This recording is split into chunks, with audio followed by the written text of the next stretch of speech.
let's get right to it. George Kittle is signed, sealed, and delivered. He's going to be a 49er for a while.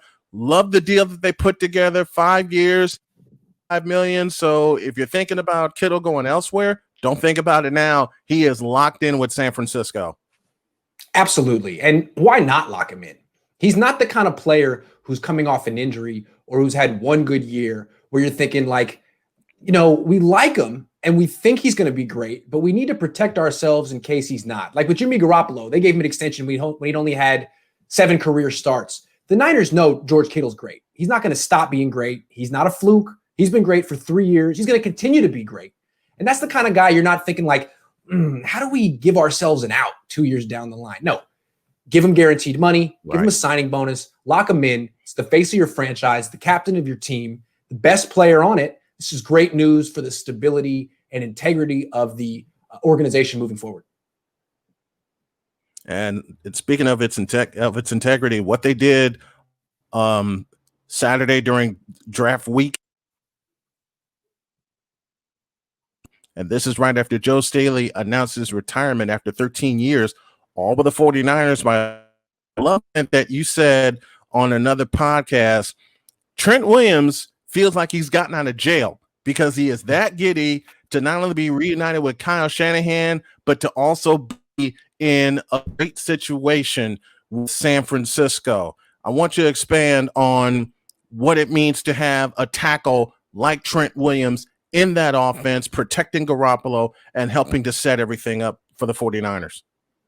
Well, he's just a fantastic pass protector, similar to Trent Brown, who was on the team a few years ago, and now he's on the Raiders. Just so gifted and smooth and athletic in pass protection. But again, this is a run-first team, and where even though it's a passing league and the pass protection is a more important skill theoretically, on this team, run blocking is more important.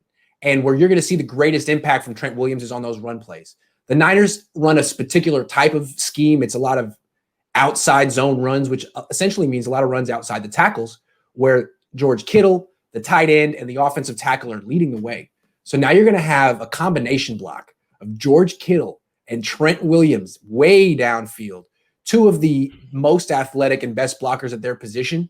So now it's not just Kittle that's leading the way. It's Kittle and Williams. And nothing against Joe Staley. He was just getting up there in age. He wasn't the same player he was 3-4 years ago.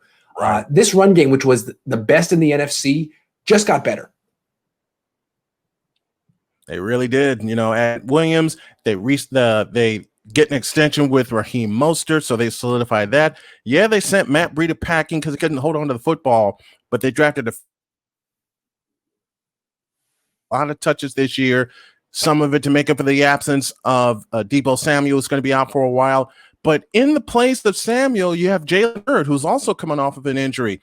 So the scariest thought that the NFC has, this 49er offense that got dynamic, even though they were shorthanded throughout the season, just got better. Well, these young wide receivers have a lot to prove. If Jalen Hurd fulfills the promise that he's displayed, then yeah. Same with Brandon Ayuk. But the reason the Niners went out and got Emmanuel Sanders last year is because he was proven. They felt the team was better than they maybe anticipated, that they had a Super Bowl window open right then, and there was no more time to wait around for Dante Pettis and young guys to prove themselves. They needed to win then, so they brought in Emmanuel Sanders. So I think there's still the same type of situation. They believe in Jalen Hurd and Brandon Ayuk, and they're going to give those guys every opportunity to seize control of some starting jobs, especially while Deebo Samuel's hurt. But I think they kind of have until the trade deadline to prove something. Because if the Niners, again, are 7-1 and these wide receivers don't seem like they're up to snuff for a Super Bowl championship team, then they got to make a move. So I think there is some pressure on them. But as long as Jalen Hurd doesn't get hurt like he did last year, he looked really good. Between him, Brandon Ayuk, and Juwan Jennings, the rookie 7th round pick, I think, and not to mention Trent Taylor, someone should step up.